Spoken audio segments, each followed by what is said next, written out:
if you had those 5 things in any performer, that'd be one heck of a performer. And so if you have all 5 of those things, you're not guaranteed success. But as Trevor always used to say, you're going to have a hell of a lot more lottery tickets. Yes. Welcome to Limitless Minds, the podcast where curiosity meets greatness.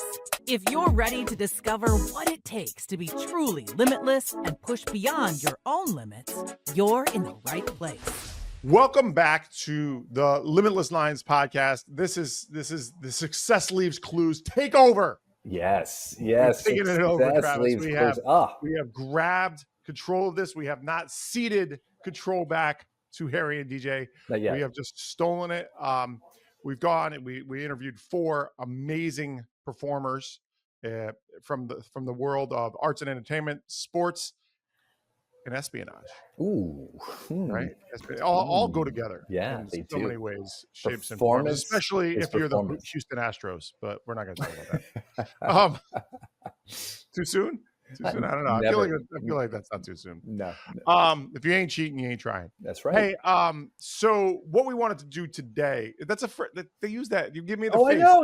I'm not giving you the face. That's like they use that all the time in that's sports. They use that phrase. Yeah. I'm not advocating that. Yeah. I'm just repeating like what a tobacco stained, manager might say. Ting. Yeah. Ting. As he spits into the spittoon. Yeah. Absolutely. Or the Team Penske. Yeah. Anyway, so here's the deal. We have gone and we've interviewed these 4 phenomenal people. DJ Viola, not Viola. No, of course. We would never say Viola. It's DJ Viola. Holly Softa. Frank Licari. But if you want to add the A, it makes it sound a little. Success Leaves Clues means read your notes better. And actually, if you're going to be reading your notes, don't have on your distance glasses because then you can't read your notes. And then the man, the myth, the legend, Stevie Johnson. Or is it Stevie Johnsona? We don't know. It might be, or it might be Stevie Johnson. Stevie Johnson. Or Stevie J. Yeah. And so this one's off what a banger. People have just been like, next. Like what else is in my podcast role? These guys are just stop listening. Yes. We're gonna slide off of this. But we're gonna just kind of recap some of the biggest takeaways that we've had from those 4 amazing guests and just kind of what hit you as we've had time to ruminate on it and re-listen to them.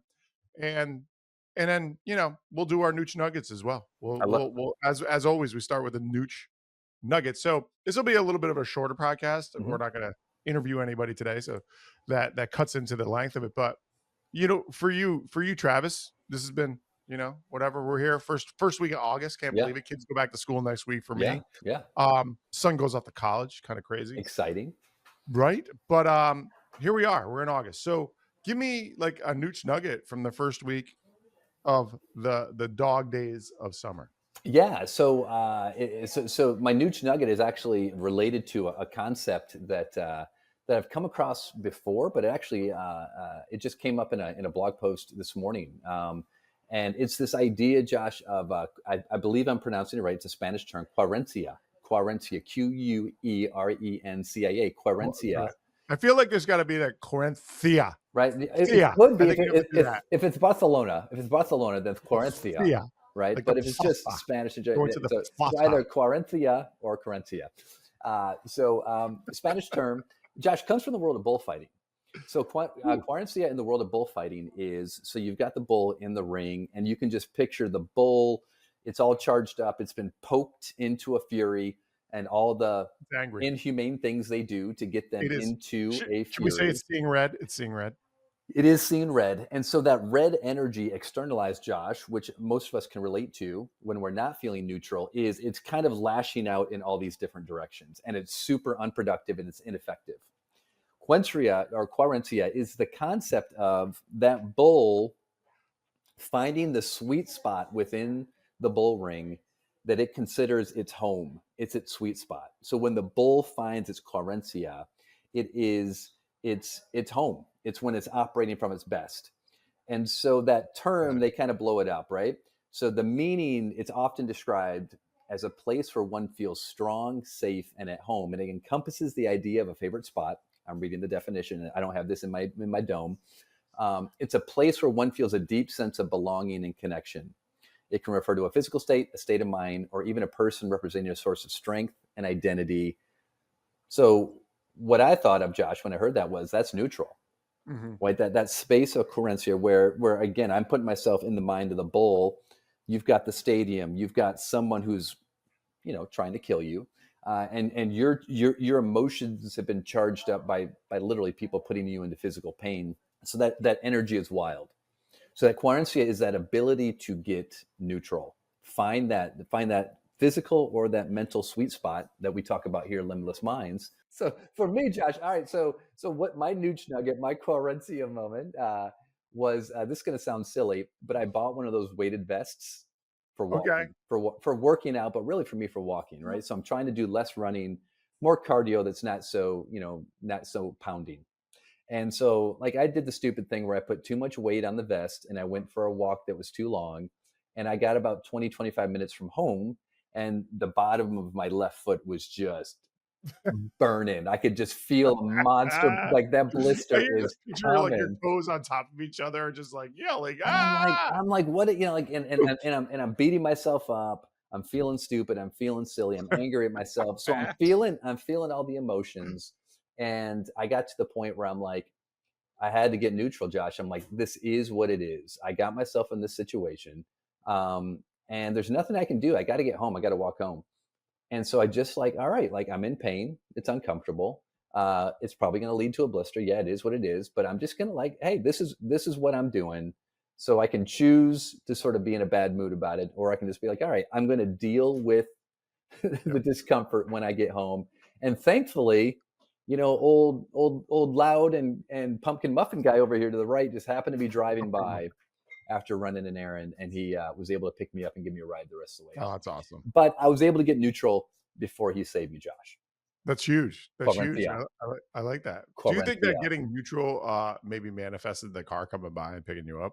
You know what? I think for this podcast, we're going to say that it did. All right. I love that. Colin Henderson always says thoughts become things. So there you were. I'm just going to deal with this. I'm going to get home eventually. And then all of a sudden the car pulls up. Yeah. I love that. All right. What about you? What's your well, hold on a second. So I learned this, that we're talking about bullfighting and bulls and things like that. So I got to share this. You didn't see that coming. That wasn't on your bingo card. Not today. Not today. So, I was recently talking to a Spanish colleague of mine. He literally from Spain and from Valencia. And he was telling us about the Pamplona in the bulls, and he was showing us like YouTube videos of like some of the like most famous bulls that have ever run the thing. And I'm like, well, what makes the bull famous? And he's like, the amount of people they take out. And I'm like, okay, that's great. Like, so what ends up happening so like he was showing this one bull and it took like 8 people. It's just ramming them, throwing them all over the place. It's a running of the bulls. It kind of happens, right? Yeah. And he said that if they take out enough people, they get to live. So I don't know if they tell the bull that at the beginning. Yeah. But apparently if the bull is like a special beast and it knocks out like all these people and it hits different people as it's running to the thing, then they won't kill it in the bull ring. They'll just kind of keep it alive, and then they'll let it go and mate. Pasture. It goes to pasture, and it, so it's like, I'm like think about that, like that dilemma for the bull. Do I run over this like young teenager who's slapping me with a stick, or do I go mate for the rest of my life? I'm gonna run over the teenager. It's happening. So maybe just let your muffin man know that could happen. That's running at the storm, Josh. Yes. That's running at the muffin, the proverbial muffin. I don't know why I'm sharing that on the podcast. It has nothing to do with anything, but I just thought it was an interesting. Well, Josh, I think that was an amazing collaboration, an amazing bridge, an amazing transition. Yeah. It felt yes, Andy. Querencia. It was a yes and from Querencia to the running of the bulls. Okay, my nooch nugget was I was recently presenting earlier this week in beautiful Dallas, Texas. And we were supposed to have all of our slides had been sent over. They had literally been sent over. We had double checked it. We had confirmed the receipt of the slides. And we get there and the AV guy's like, yeah, we don't have anything. So Okay, so you do not have the slides that we sent and were confirmed that were received by you, and you don't have them. No, we never got them. Somebody was supposed to send them, but they never did. Okay. Yeah. I don't care about that. Like, so now it's like you can point fingers, you can make wrong, right? One of the things about being negative is like make wrong, right? Because a lot of times make wrong is like, I'm just going to be right. I want to make sure that person knows they messed up, and I'm going to hold them like to the fire, and I'm going to blame them, right? Blame, shame, excuses, pointing fingers. That is all negative behavior. And so we didn't do that. I said, hey, Colin, do you got your slides? Yeah, man. Do you have a jump drive, sir? Yeah, we got a jump drive. Let's go. So we always back up. We always bring our laptops, and we always bring the slides and the thing. My slides were a little bit raw still, so that was mildly frustrating. So I had to just really quickly up level them. But the whole key was, here was this moment where we knew that we had done everything in our process to have things correct and on point. But sometimes even if you do everything right, you get the wrong outcomes. And it doesn't matter, right? What matters is we still had a job to do, and we had to do it well, and we needed these slides specifically to do the job at its highest level. And so it wasn't about pointing fingers, it wasn't about making wrong, it wasn't about doing anything like that. It was just like, okay, here's the situation. What do? We go A, B, C, we get it done. And the thing took we could have been in an argument for 15 minutes searching around on the guy's computer for it. Yeah. Or we could just give them the slides and be done with it in 2 minutes, which we were. Yeah. And then now I had the space to kind of get myself ready and to be up on stage. So that's my new nugget. I love it, man. Colin, of course, was the same. He was like, yeah, sure, I got it. Boom, here we go. Just prepared, being pro. It's that ability to get neutral, because I'm sure like the immediate reaction is like a little bit of frustration or a little bit of like what are you talking about? Like we have confirmation, and I'm sure there's a little bit of, wait, you guys are supposed to be helping us right now. Like your job is to help us. A little bit of that annoyance, that frustration, and yet that ability to get neutral, maybe still be a little annoyed, but you're focused on, we still need to perform, and we need to present at a high level. So like, what do we need to do right now to get you all the slides? All right. Yeah, we've got a backup, and the fact that you and Colin came prepared. Hey, what if they don't have our slides? All right, we've got them. We'll get them on, we'll get them on a jump drive. That preparation is the separation. And so, oftentimes, Josh, when we preach and we teach neutral thinking, people think it's the absence of negative feelings. It's the absence of negative emotions. And it's like, no, like I can still be miffed. I can still be frustrated and still allow myself to be neutral, because I'm still focused on the performance. I'm focused on the outcome and what can I do right now that's going to be that next right step. That's the whole key too. Like, it was really interesting because I was reflecting on it later, and it was like, in the past, I would have tried to have solved why we didn't get the stuff and like gone onto his computer and searched around, and like I would have gone down this alleyway, this hole of just distraction. Yeah. What was most important was me getting ready, going through a tech check, me getting ready and knowing what I'm going to present and being locked in, because what was more important than figuring out where the stupid slides were was taking care of the audience. Exactly. That was the most important thing. And so I had, in order to take care of the audience, I have to be present. I have to be focused. And so if I was going to get, and in the past, I would have gotten totally distracted by that or run down that route. But I stayed neutral. I said, okay, what's important now? WIN. We talk about that all the time. What's important now? And what was important was, okay, I have the slides. It doesn't matter. Let's give it to them. They're A versus A+ grade, but we're going to get them to them. And now we're going to go take care of the audience. Yeah. That's all that matters. Yeah. You could have found the confirmation. You could have said, see, it's right here. I've got the confirmation, right? Yeah. I could have scrolled through the phone, everything, like, all that stuff. It doesn't matter. Yay, you were right. Yay, you're right. Are you any closer to having the solution for? No. Nope. Absolutely not. And I'm farther away from the main objective. Keep the main thing the main thing. And then from an accountability standpoint, especially if we are a part of teams, and that's a good situation, Josh. Like, hey, if you and Colin are then now presenting with that same team the next day, all right, after the presentation today, you're going to go to those guys. Hey, just hey, what do we need to do to make sure that we're all set for tomorrow so this doesn't happen again? Yes, you address it in the right way at the right time, But in that moment, it's what's important now. In the moment, all right, hey, can we come together as a group right now and just figure out what do we need to do to find that solution? Yeah, that's great. Except, so I was out on the field this morning with St. Louis University. So SLU men's soccer team. The Billikens, for those of you who are still keeping tabs of the Success Leaves Clues. The college mascots. By the way, USC, when we did Stevie Johnson, I just realized we didn't say the USC mascot, but everybody knows it's the Trojans. Well, of course. The sword. Yeah. There it is. But a billiken, it's kind of a mythological creature. Not many people know what a billiken is. It's a billiken is like I believe it is like a really aggressive pelican that has talons and maybe a sword. And it's from Barcelona, so it's a billiken instead of a pelican. Yeah, I don't know. We would call that a callback, Josh. We're trying to call back to. I got you.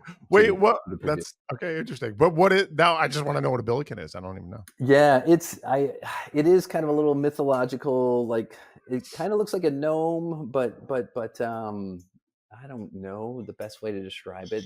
There's a purpose to it, and clearly I'm not giving you that purpose right now. But which is a distraction. So. Not the point of the story. So the point of the story this morning, Josh, was that we actually talked to the players earlier this week. We're off the rails. We need guests because now we are just completely off the rails. Mari's just in the background, just banging her head, going, "Where's the mute button?" So this is a connection. The connection here is to neutral thinking and body language. So when I talked to the guys earlier this week, we talked about the difference between positive and negative body language. And how actually we can control our body language, right? We can't control what's going to happen, but we actually can control our body language. So we talked about what does good body language look like and what does negative body language look like. Nice. And there was a player this morning, a new player, and he wanted the ball in a certain spot, and the player, and he did the universal sign of like, "What are you doing?" Which is basically, if you break it down, it's just a finger point. Yep. You did the wrong thing. What are you doing? I wanted the ball here. You put it here. What are you doing? It's just this universal sign of kind of like helplessness, frustration. It's blame. About me. It's not about the team. It's about me. And what I love about it is that the head coach just called it out in the moment. He's like, body language, knock it off, move on to the next play. And I was like, that's it. All right, cool. Beautiful. So love it. All right, Josh. So speaking of moving on to the next play. Oh, transition. We're not gonna move on to the next play. We're gonna move on to the pass plays. Yep. And we're gonna look at kind of like some of our big takeaways. So the way I think we should do this, Travis, is just one big takeaway that maybe you've heard in other venues that really stuck out from our various guests. And in terms of, okay, this thing, this attitude, this action, this behavior, this habit. Yep. That you've seen in other areas that, okay, that's a success clue. That's absolutely a success clue. Yeah. As I reflect back on the each of the 4 interviews that we did and like listening to them and looking at my notes, and like I think I mentioned this at one point, like success leaves clues, right? Trevor, it takes what it takes. And then Bo Nix, Josh, was being interviewed in camp, and he said the illusion of choice. He referenced the illusion of choice because, of course, Dan Lenny at Oregon was at Georgia when they learned, when Trevor was there. So there's that connection. Trevor was at Oregon too, so that makes total sense. Yeah. So he's talking about the illusion of choice, and what I love about love that looking at these 4 interviews is like I look for like the Venn diagram of where do these 4 high performers. What are the different clues that they kind of like have in common? And I found like little specific examples for each of them that I thought was really, really fun. So what you're trying to tell me is that you actually did the homework and I'm just like making stuff up. That's perfect. Yeah. Great. Yeah. Perfect. Yeah. So I did the homework. I've been at improv, I'm like learning from the improv master. Josh, I put your name on the paper as well. That's all that matters, right? Your name's on the paper. I will gladly take the B+ for not studying at all. That's phenomenal. Yes, let's go. Well, Josh, hey, I'll go first. All right, so you go first. You go first. What did you hear? What did you hear from these 4 fabulous people? Cool. Resonate? Well, the first thing that popped out to me about all 4, and it shouldn't be a surprise, it's kind of obvious, but I just love the quality, and it showed up individually in each of them, but the quality of courage, right? How much courage it takes to be a high performer, because all of us at some point, or any high performer at some point, you've got to be willing to leave what is comfortable in order to do what is scary. And I thought about Holly talking about, right? Holly, before she comes to CIA, she comes from a small town where she felt like, who am I to kind of think that I belong right in the CIA? I think about DJ leaving New York City and driving across the country to go sleep on a couch in a frat house. I love that. Yes, and like leaving the comfort of a nice job. I think about Frank leaving the small town of Guelph, Ontario, Canada. And giving up athletic scholarships. Yes. To go to New York City to think that he can be, right? He can make something of himself, right? In New York City. And of course, right, with Stevie Johnson, just, it's one thing to be elite in college in tennis, but then to survive that at the professional level and the grind of what that grind looks like, and the willingness to be vulnerable with going to the pro tour, having so much success in college, and just knowing like, now I have to go prove it in the pros. I don't know. For me, the thing that stood out to me was with those situations is how much courage it took. And even Stevie would talk about courage, like the courage to stick to your values. I remember Stevie talking about, hey, I canceled the flight because I'm just not going. Yeah. It's just, this is me. It's more important for me to be with my wife and to be with my family right now than it is to go play this tournament in Japan. And I just, that takes a lot. It takes a lot of courage. Yeah. And I just think about for anyone, right? Anyone listening and anyone listening, you're probably not listening unless you have aspirations of doing something big and important. And you've probably already done something big and important. But you have aspirations. And it's like, all right, success leaves clues. It's like, all right, what does courage look like for you right now? Think big, go far. Right? Think big, go far. Yeah, and that's a great question. What does courage look like for you? Again, going back to my Cubs days, courage, urgency, and belief. The courage to do the right thing. Yeah. Right. CUB. So it takes a lot. All right, cool.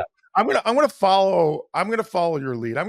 You've thrown me a curveball. I'm gonna sit back and I'm gonna smash it. You were just waiting on it. I'm just waiting on it. And you've kind of like, what's that theme that came out in all 4 of them? And for me, it's curiosity. Oh, you stole mine. That's another one. Yes. There we go. Let's go. Yeah. Well, it's not stealing because it's like, no. Yeah.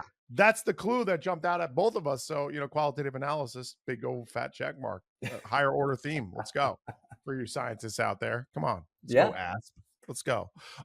So here we go. So curiosity, right? You got DJ, and every job that he's in, he's kind of open to the possibilities of it and where it might take him in the future. He doesn't know. I'm filming a Caesar salad at in an airport. Yeah. And I don't know what that's going to mean for me later on, but I'm going to be fully invested because I'm curious about maybe there's something in here that I can learn that I can use later on. Yep. Right. Yeah. Holly, she said curiosity was the big key in terms of helping her release judgment and increase confidence. Ooh, so spectacular. Yeah. Right. Yeah. Frank just is curious about everything. He's never, okay, I'm never satisfied. I'm really good at this. Let me go try this thing out. Okay. I'm really good at this. Let me go try this thing. There's guys that were in the Blue Man Group for years and years and years. And he was like, okay, I've done the Blue Man Group. I want to try something new. I'm curious about this over here. Right. He gets the job at the law office, which is really just a job to like help pay the bills while he can go to auditions. And he's like, no, like, I want to learn this business, right? Yes. And then it allows him to be an entrepreneur later, and it allows him to understand how the industry works. But perfect, that curiosity. Yeah. Awesome. And then Stevie's curiosity wasn't as overt, but it was curiosity about the self. And I thought that was really, really interesting because he knows himself so dang well. It was crazy. Like he just is like, and that's an elite performer. They're going to own their own personality. They're going to own their own emotions, their own failures, their own fragilities. I don't know if that's the right word, but I just thought that like I realized that as we were talking, like, man, he's so curious about himself that he's done a lot of work. It's pretty awesome. So that's where I got that. I love that. All right, perfect, man. I love it. The next one I had, Josh, was each of them talked about other people, the team, or the people that they worked with. Right? Holly mentioned, like, when she got into a leadership position, her whole goal was to figure out how she can help the people that she was leading to build that trust. Right? So she started with what can I do? What can I do to help them? I think about Stevie at USC and noticing the pressure that other guys were feeling to not want to let the seniors down, and his own mindset of, it's like, like he 72 matches unbeaten, but it's still about the team. It's about winning those 4 national championships. It's not just about him. It's about the group. DJ being most concerned or focused on how can I keep my team of freelance workers employed, right? It's not just about what pet project am I excited about. All right, let's take this job right now that isn't the most inspiring thing in the world, but I've got a group of people that rely on me. So what can I do to make sure that their needs are being taken care of? And and Frank, similarly, I got to see so often over the years, like Frank, whether it was as a business owner or just as a performer, that willingness to think about how can I take care of the people around me. Yeah, and he took care of you on the podcast by not asking you to do an accent. An accent, of any sense of the word. Thanks for bringing that back up. No problem. Well, like you said, callbacks, dude. I'm just trying to learn. Just trying to be you, Double T. Just trying to be you, bro. All right. Come on. You got another one? So, I think for me, it kind of goes into a little bit of the courage, but there's the separation is the preparation. Yep. And we've mentioned that a couple of times, and all 4 of these people were massively prepared and massively, like, they practiced their craft. They worked their butt off at their craft.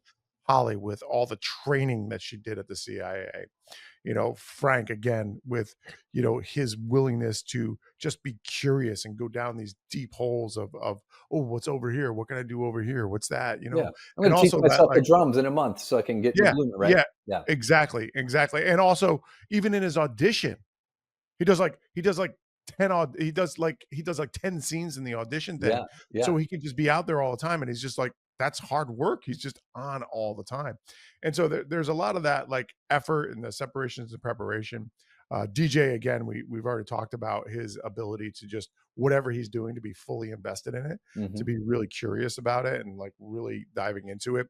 But that takes effort, right? And then obviously, Stevie that's part of being a pro. Is you just work your butt off. And I've personally seen Steve work, and it's another level, man. It is another level. So, I think that one is the last one for me. So, what do we have so far? So we have courage, we have curiosity, we have work ethic, and separations, preparation. What was the other one? Yeah, kind of like taking care of others. Yeah, if you want to say compassion, but it's that compassion, desire to take care of the team, whether that's my corporate team or my business team or my sports team. It's not just about me. It's not me. It's we. Yeah, and the last one for me, Josh. I mean, I think you can riff off of this as well. Is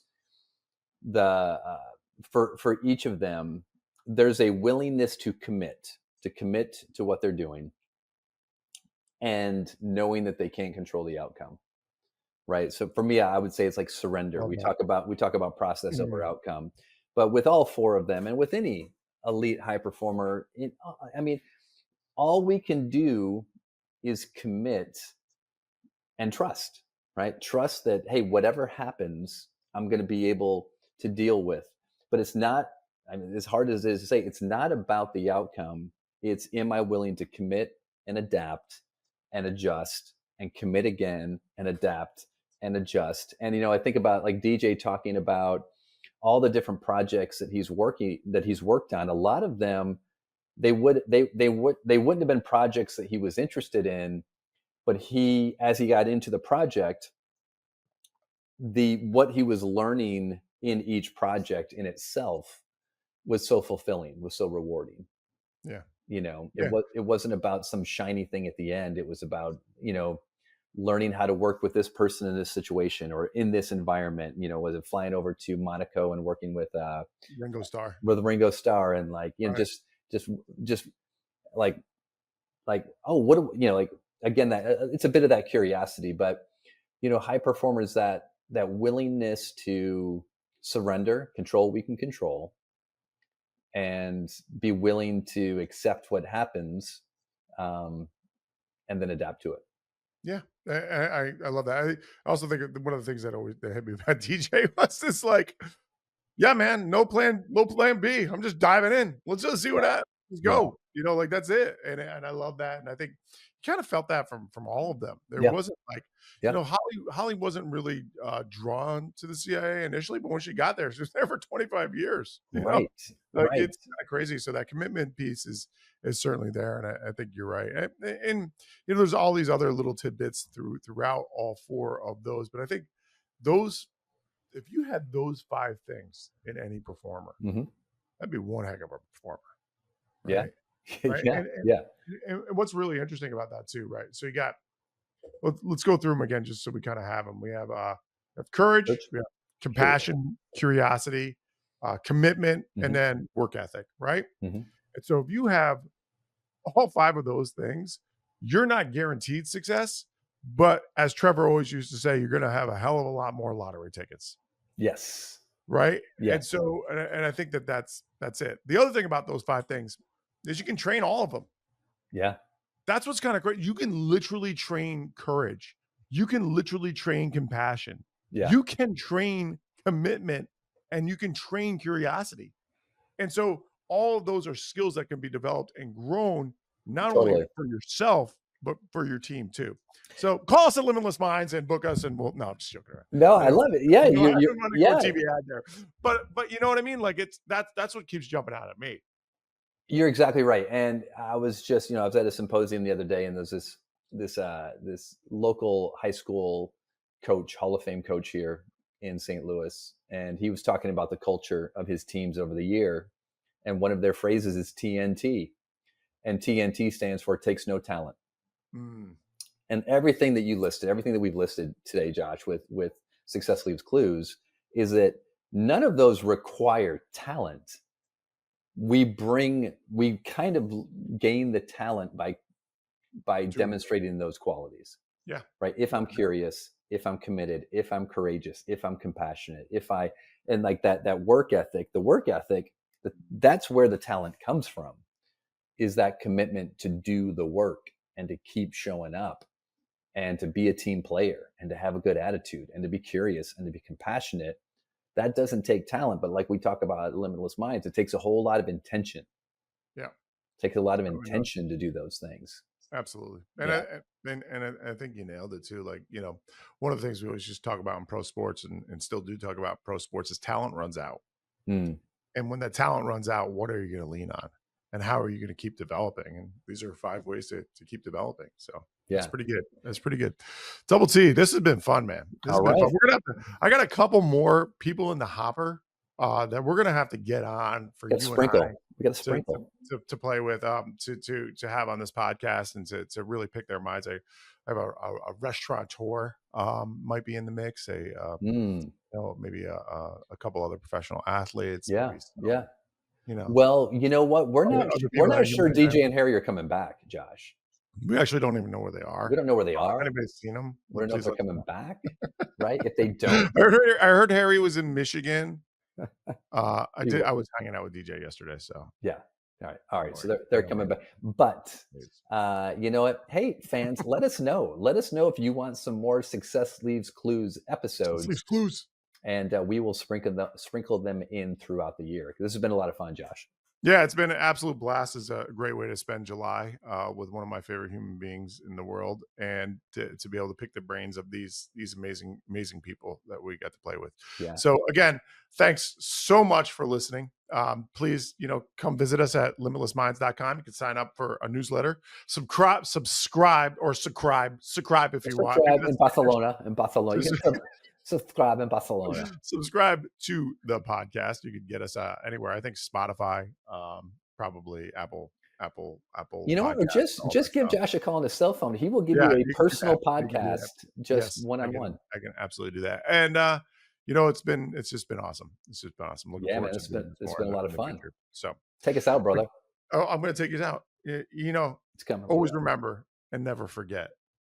You don't have to be sick to get better.